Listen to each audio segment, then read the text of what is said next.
Brand Loyalty and American Souls. William Hovey Smith, 2020. This is Hovey Smith, the Backyard Sportsman. I'm a writer, and I've written some 20 books. And among those I've done is Practical Bow Fishing, Backyard Deer Hunting, and more recently I've been concerned with business topics, and we have Create Your Own Job Security, Plan to Start Your Own Business at Midlife, in which I advocate individual entrepreneurship. In short, you should start your own businesses whenever you need some money, anytime, any place, anywhere, at any age. And I also consult to the outdoor industry. And among the people I've done work for have been Nissan, Buck Knives, for example, Barnett Crossbows, David Pietersoli in Italy, and others over the decades. And what we're talking about today is brand loyalty and the soul of America. Rather serious topics. Well, what my point is that many people develop a real affiliation for brands, for outdoor brands. And in particular, I'm talking about Browning. Browning is a company that ultimately started with Jonathan Browning, who was born in 1805. And he moved to Ohio, Illinois, and ultimately Utah with the Mormon migration. One of his children was John Moses Browning, the firearm inventor, who became very famous for a whole series of guns like the 1911 50 caliber machine gun, 30 caliber machine gun, and numerous others.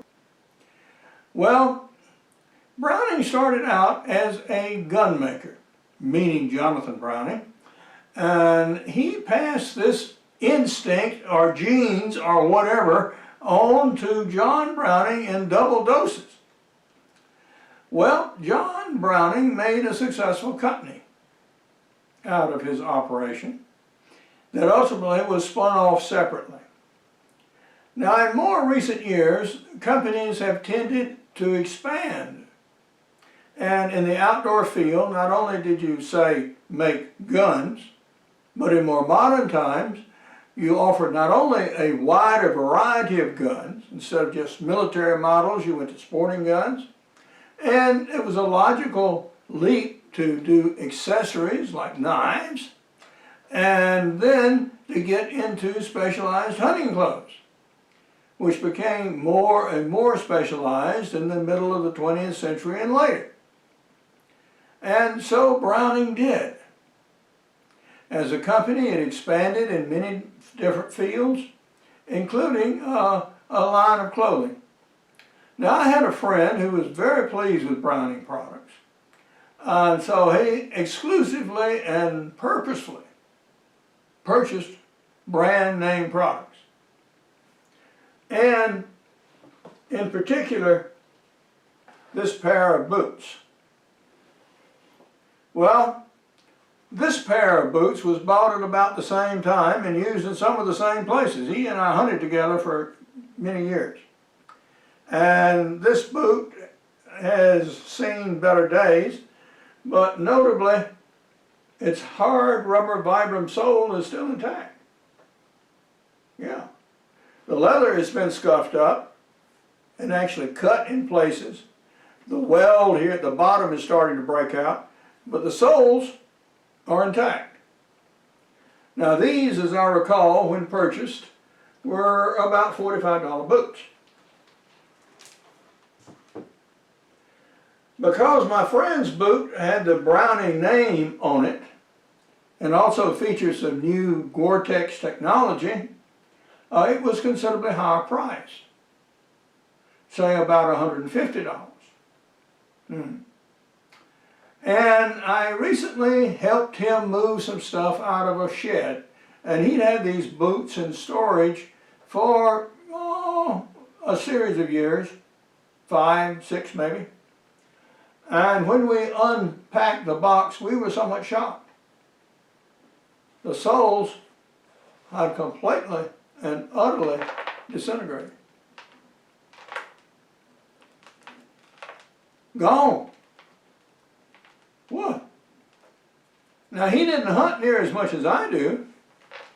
And the uppers, well, if you saw them on a shelf today, you would think these boots were new or very nearly so. And so they are. Not even the toe is scuffed. What? How did this happen? Well, it's not necessarily how, it's why. In the modern crush to produce things for the lowest possible dollar, in the U.S. and around the world, and particularly in some Chinese imports, quality has gone down enormously. As long as the thing looks good and will make it out the door of the sales shop, that seems to be sufficient these days, which does terrible things to brand loyalty. Browning built its reputation for making good, solid, reliable, dependable products. These are not. Well, the counter argument is, well, no one expects boots to wear 20 years or 10 years. So why design them to do more than that? And I can see some of that argument. Nonetheless, regardless of their age, when you unpack a product and it's Browning stamped and this sort of stuff is happening to it, it casts doubt on every other product they make. And that is the danger of expanding a product line out of your core area of expertise and depending on others to produce a product for you without doing rigorous testing on your product. If you have a product made in China, and of course almost everything is on the U.S. shelves these days, you better go look at it. And you better test it, and you better see how it actually performs. Because they are under competition there too to make things the lowest possible price. Consequently, the cheapest materials, and very often the cheapest materials, do not last very long. So if you're in a business and you're going to diversify your product line, pay attention to longevity. You may make a fine looking product, it can look sharp in the stores, and you may sell a number of them quickly. But if all of a sudden they start falling to pieces like these are, it dampens enthusiasm for your entire line, however well made the other products might be. So, be warned and take care. But now, this is Hovey Smith, reminding you to hunt what you eat and eat what you hunt. Be legal, be ethical, be safe. Goodbye, God bless, and see you next time. I often receive offers to test outdoor products, but I feel that my obligation is to my viewers and not to those whose products I test. If I can't get them to work or they do badly, you either hear about it or I don't publish anything at all.